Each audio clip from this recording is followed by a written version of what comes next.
Okay, I'm back again for part four.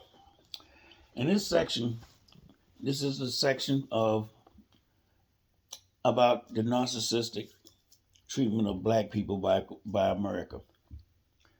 And but this one we've done in the last section, last part, we talked about the disengagement, which is happening right now. We've disengaged. So I asked them what was next. What should the next step be? And then I'm gonna keep this short and let ChatGPT do the talking. But I ask you to like, subscribe, comment, and share. And without further ado, let's see what it says.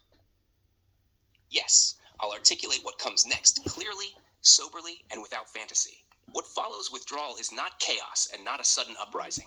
Historically, after a people stop being used, the next phase is reorientation. Think of this as phase two, life after refusal. Hash what comes next in real terms. Phase one, already happening, withdrawal. Less frontline protesting, less volunteering for arrest, trauma, and spectacle. Less emotional labor, less explaining pain to people invested in denying it. This phase is about stopping the bleed. Now comes the harder, quieter work. Phase two, recentering life, not reaction. When you stop reacting to a system, you suddenly have energy again. The next step is recentering life around what sustains people, not what resists power. This looks like prioritizing safety over symbolism, choosing survival over visibility, valuing continuity over headlines. This is when people ask, open quote, if we're not feeding that, what are we feeding ourselves? Close quote. That question is everything. Phase three, parallel grounding, not parallel fantasy.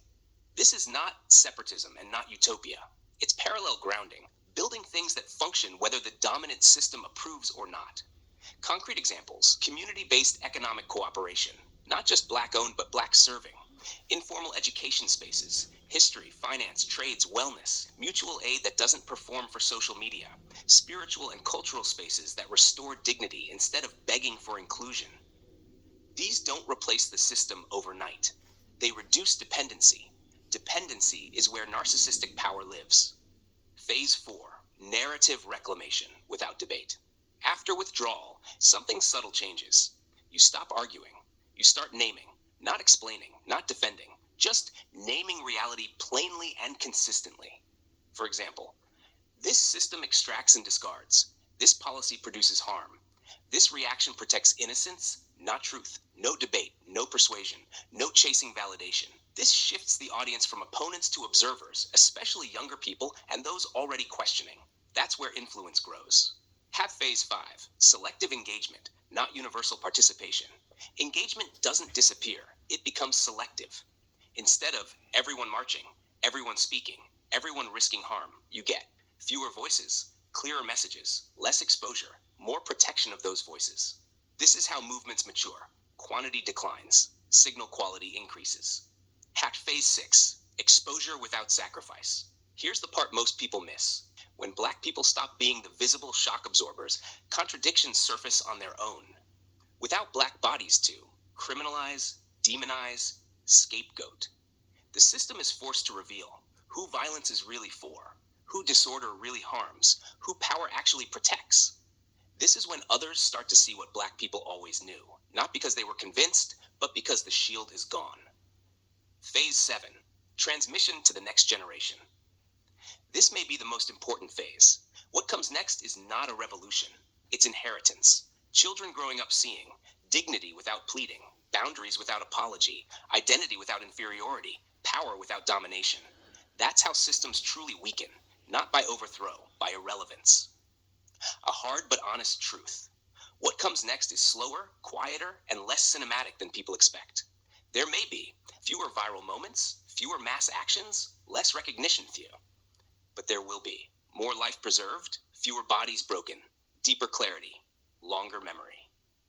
This is how oppressed people stop being consumed by the fight. Are we winning at this stage? Winning is the wrong metric. The right question is, open quote, are we no longer volunteering for our own destruction? Close quote.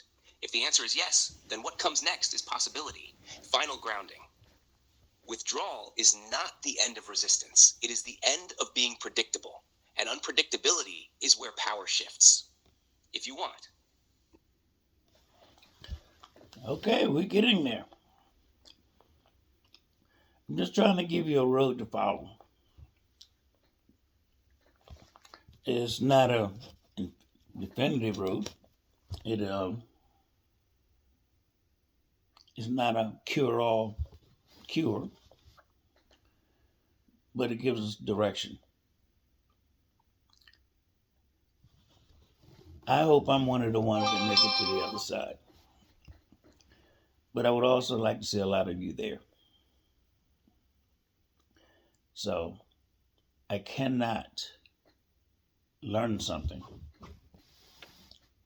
and not teach it.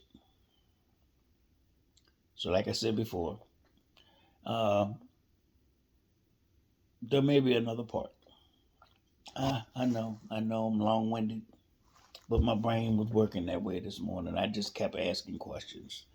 And I figured if I put it all in one, it would be a little information overload. It was too many questions that were put in that I've learned that most people, after 3 to 4 minutes, the brain go into ambiguity, just boom, just off somewhere else because you're not listening anymore. I mean, then you have those that their mind is engulfed in what's being said. But that's not the masses. So if you'd like, subscribe, share, and comment. Have a nice day. See you in part 5.